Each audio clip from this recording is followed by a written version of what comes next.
Welcome to the Project Management Prepcast, helping you prepare for the PMP exam. Here's your instructor, Cornelius Fichtner.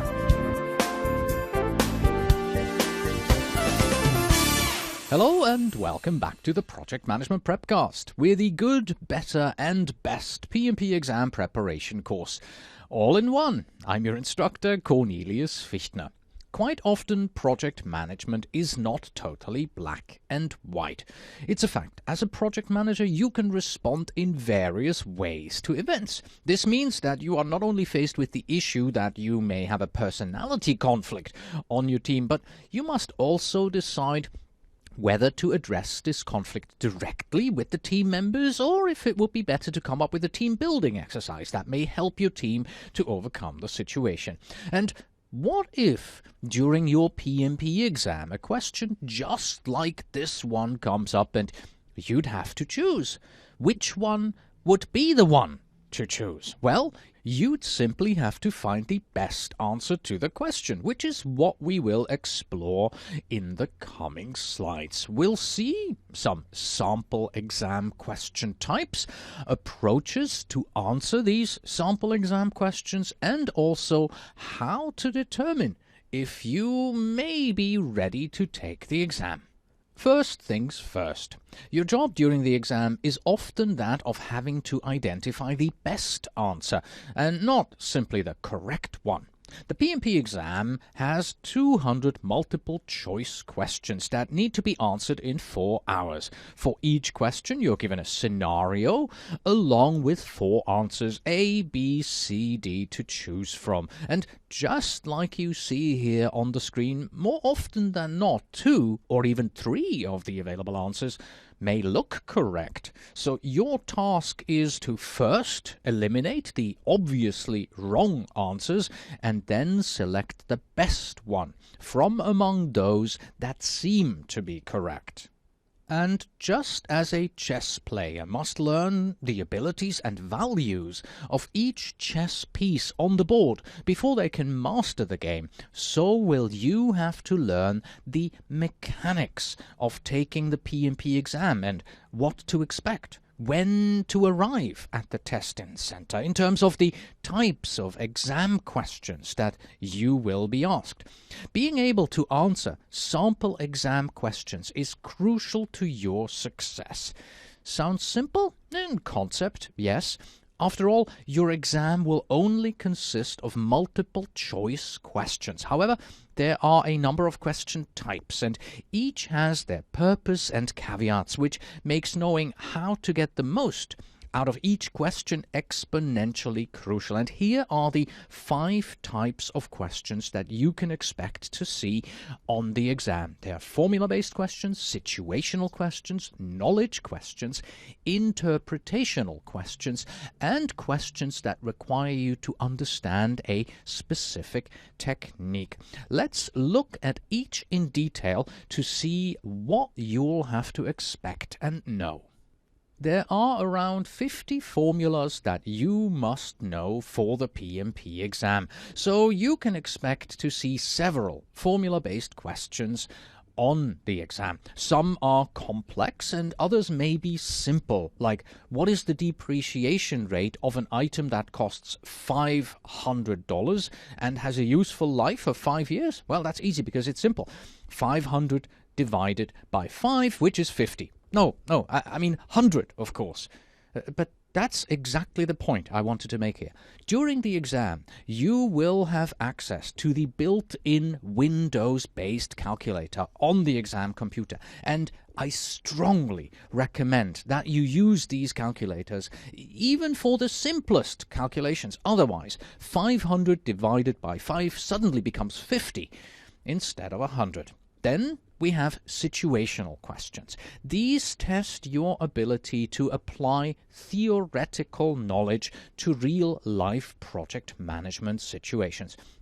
Often these questions tend to be very long. The idea behind this is that, just as in real life, you'll be handed both relevant and irrelevant information, and your task is to identify what's relevant, ignore what doesn't matter, and then act upon the real issues. Be sure to read and accurately identify the actual question that is being asked of you so that you can eliminate the useless information. Knowledge-based questions are next. They require you to identify the meaning of the situation based on your understanding of the facts provided. These questions also occasionally ask, what is the exception? For example, all of the following are subsidiary plans of the project management plan, except. Knowledge-based questions may also ask you to identify an example chart or list, such as a Pareto diagram or a checklist. Then we have interpretational questions, which test your ability to deduce a situation or condition from the description of a status or problem. For example, what does it mean if planned value is greater than earned value? To solve this, you will need to know how earned value works and how these two values relate to each other so that you can interpret the situation. And then we have the specific technique question, tools and technique questions. They will provide you with a snapshot of a situation, like showing you a risk register and asking you to either identify how and when it is used or identify an element that is inherent to the tool, like the fact that the risk score is calculated using the probability and impact from the risk. So there you have it. If you want to pass your exam, you need to know about the different types of questions that you will see on the exam. And even more importantly, you need to practice them. So go ahead and begin by applying your knowledge that you have for the PMP exam on free questions first that you can readily find on the internet, or maybe even in the PMP exam prep workbook that you have purchased in your local bookstore or online. But then you need to move on. You need to move on to a high-quality online exam simulator, like our very own PM exam simulator. And of course, the more practice you have, the easier it will be for you to identify the best answer from each of the question types. And after all, practice makes perfect abbreviates to PMP. I know this all sounds simplistic, but it is no small task, because you'll need to be able to recall and apply all the theoretical knowledge required, combine it with your project management experience, and relate it to the question at hand. There are 12 approaches that you can apply when you are trying to figure out the correct answer to any given exam sample question. Well, that's not quite true, really, because the last 3 that you just saw appear on the screen here, skip, stick to it, and guess, they're really approaches towards the exam as a whole and not towards the individual questions. Let's go through all of these in detail.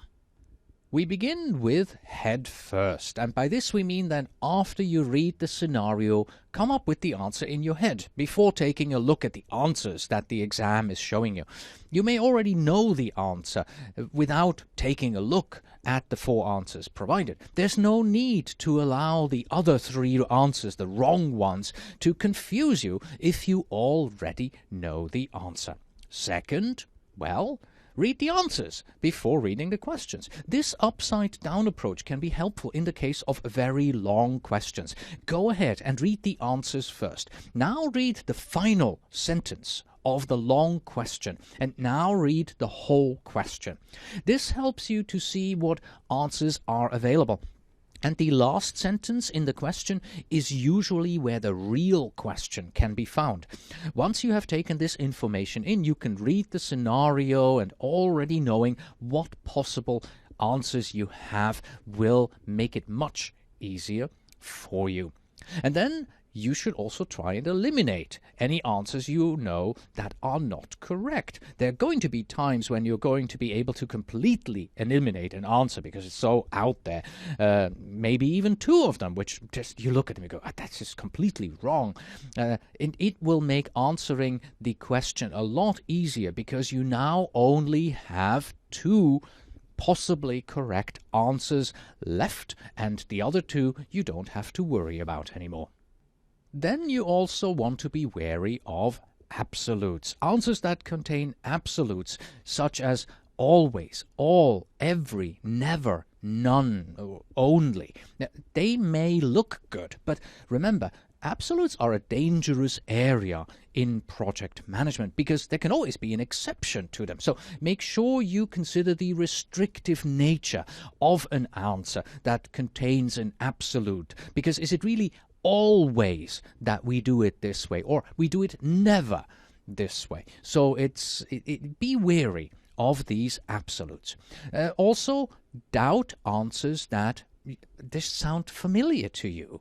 If any of the answers provided don't seem familiar to you or don't seem to fit with PMBOK guide language or terminology, there's a good chance that this is not the correct answer to the question. And when two answers seem correct, compare their differences. In the case of two answers that seem both to be correct, comparing their differences will possibly lead you to see minor, small differences between them, making one of them more correct. But the difference may just be that slight. Then you also want to select the answer that is most logical to you based on your studies. Remember, you have invested a lot of time studying for this exam, and that can't have been for nothing, right? So select the answer that seems to be most logical to you personally. Then for formula questions, if you are familiar with the formula, well, do the work first. Do the calculations before you look at the answer, because the good thing about formula questions, well, there is only one correct answer, and that's definite. For those questions that you are not familiar with, you're not quite sure about the formula, well, try to work the problem backwards. 4 answers are given, so which one can you prove? Which one is the correct answer that you can prove by calculating it backwards? And let me remind you that even though the gentleman here in this picture is holding a calculator in his hands, you're not actually allowed to bring a calculator into the testing room. Your exam will be on a Windows-based computer, and you can use the built-in calculator. So a good idea is start using the Windows calculator today on your own machine so that you sort of start getting comfortable with it and you know where all the various buttons are. And finally, we come to approaches 10 to 12. And as I mentioned in the overview, these are not really question approaches, they're more exam approaches. They help you to get to grips with the exam as a whole. And the first one here is skip. Everybody has favorites. So instead of forcing yourself to waste time on a question type that you know is more complex, more difficult for you, just mark that question for review, move on to the next one without answering it, and then come back later on. Keep the tough ones for last. This allows you to get the easy points, to get some confidence, and spend then the remaining time on those tougher questions that you have skipped. And then at the end of the exam, you are going to want to review and check your answers. That's only natural, but please, only change an answer for a really, really good reason. Your first choice is generally your best one, so only make changes if you are sure, maybe if clues have been given by another answer. For example, in question 137, you selected A, and therefore you go back to question 42 and you see, if I selected A in 137, I have to change my answer in 42 because it's only logical. It can't be C, it has to be D, so that the two questions match up. So only change it if you're really, really sure. And lastly, answer each question, even if you have to guess. There's no penalty for guessing on the exam. There's no penalty for answering a question wrong by guessing. There is, however, a penalty if you do not answer a question, because every question that you do not answer is considered wrong. So guess. Well, at least you have a 25% chance of guessing the correct answer. By the way, did you notice that I left out the most obvious approach? I mean, the one where you just read the question, then you read the answers and you make your selection. I did that on purpose because, believe it or not, there's more to it than you think. So here is the traditional way. Start out by reading the question and then make absolutely sure that you understand what is being asked. You want to do this because you have to understand what the real question is actually asking and not what you think it is asking. Then you have to distinguish between the important facts and the extra information that you may be seeing in the question. And here it is important to learn to ignore those facts that really do not really relate to the question at hand. Once you are satisfied that you've read the question and you truly understand what is asking for, then read all 4 possible answers and begin to eliminate until you have identified the best answer. Usually 1 or 2 of the 4 answers, they will be very obviously incorrect and they can be eliminated. Then weigh the 2 remaining answers against each other and make your choice. And that's it for our review of the question types and how to approach answering them. Let me finish, though, by answering one question that almost every single one of my students asks, and that's, of course, when do I know that I'm ready to take the exam? And frankly, that's a difficult question to answer because most of us will never feel ready to take the PMP exam. I can tell you, I certainly did not feel 100% ready to take it. But there is one metric that you can use: the percent of questions that you answer correctly. And here is what you have to do. Go ahead and answer as many new sample questions as you can, and do keep score of the first time that you answer the questions. If you are consistently answering 80% of new questions correctly, then you may consider yourself to be ready. And do remember, I am not saying 80% of all questions. I'm saying 80% of new questions. So don't go through the same 1,000 questions 4 or 5 times. The goal is to answer 800 of those 1,000 questions correctly on your very first try. So you have to always be on the lookout for new questions that you have never seen before. And note here, the word is may. May is highlighted because this 80% rule, it is just a guideline. Everybody is different and your mileage may vary. Let me try and explain this concept to you with this table here. It's completely made up data and it is supposed to represent what I'm trying to explain. So the table is from an imaginary student who has kept track of 8 sets of questions that she has answered in preparing for her exam. You see the 8 sets listed on the left in the first column. Then every time that she went through these sets of questions, she kept track of her result.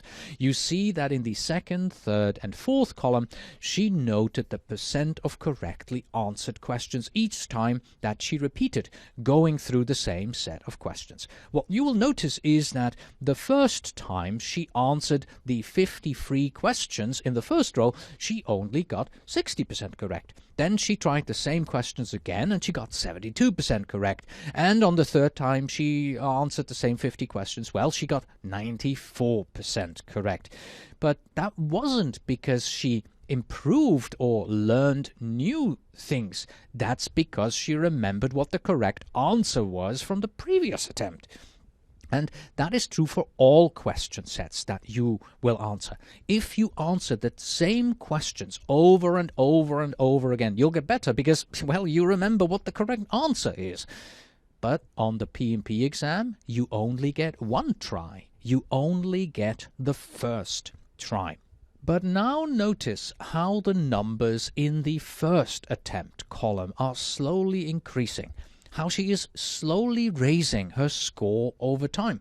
She is doing this by answering questions, 53 questions there, then the 63 questions, the 33 questions, analysing what she did wrong, going back to the PMBOK guide, going back to the Prepcast, studying more, and then answering new questions, different questions from a different set. This is what we're talking about. This is what we are looking for. She is raising her score the first time she is answering questions. So try and keep track of your score in a similar way. This student here, if you look all the way down to the bottom with the exam simulator, she may consider herself to be ready to take the exam. Will she pass? Well, we don't know, but at least, like this, she has a performance indicator that she can use to guide herself toward exam readiness. The actions that I want you to take at this point are simple and logical. First, you should begin your studies toward the exam. In the beginning, it's going to be enough if you simply look on the internet for a small number of free exam questions and work your way through those. But then, at some point, sooner or later, you're going to want to find yourself a good PMP exam simulator, and you can find a link to our recommendation in your student handbook. And once you have access to this simulator, then it's simply study for the exam, practice questions, study for the exam, practice questions, and so on until you see a steady improvement and you hit that magic 80% mark. And with that, we have come to the end of this lesson. So it's time for Justine to say, Catch you on the flip side. and it's until next time from me.